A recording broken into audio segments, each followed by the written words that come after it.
माघी पूर्णिमा के दिन स्नान, दान और व्रत रखने का विधान है। माघ पूर्णिमा के दिन इसकी व्रत कथा का पाठ भी जरूर करना चाहिए। ऐसा मान्यता है कि माघ पूर्णिमा की व्रत कथा का करने से मनचाही इच्छा पूर्ण होती है और धन धान्य में वृद्धि होती है। आइए मैं आप लोगों को माघ मास की पूर्णिमा की कथा सुनाती हूँ।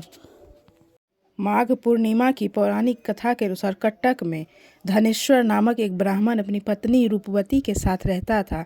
इस दंपति के जीवन में धन और संपत्ति से लेकर किसी भी चीज़ की कोई कमी नहीं थी, लेकिन फिर भी ये दोनों दुखी रहते थे। दोनों के दुखी रहने का कारण था कोई संतान ना होना। बहुत उपाय और प्रयास करने के बावजूद भी दोनों को कोई संतान नहीं थी।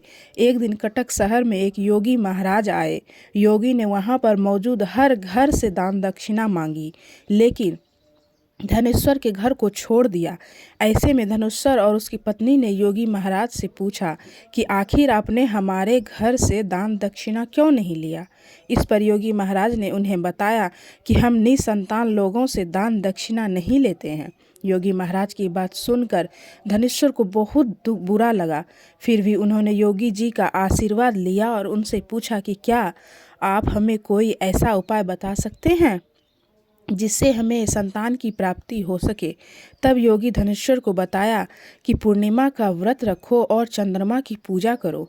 इसके बाद धनेश्वर और उसकी पत्नी ने पूर्णिमा व्रत रखना शुरू कर दिया और चांद की पूजा भी करने लगे, जिसके प्रभाव से उन्हें पुत्र की प्राप्ति हुई।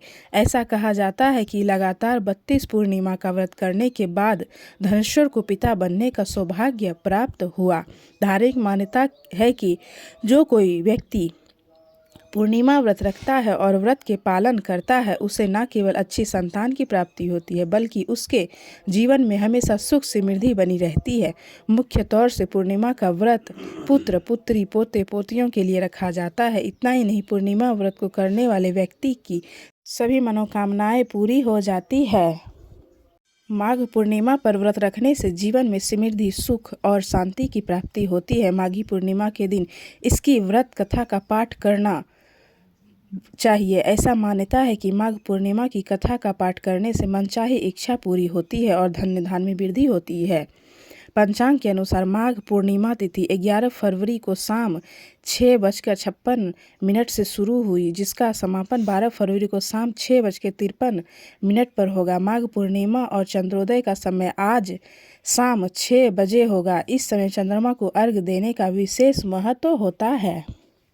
तो ये थी माघी पूर्णिमा की कथा। तो आप लोगों को वीडियो कैसी लगी कमेंट में हर हर महादेव ज़रूर लिखें। हर हर महादेव।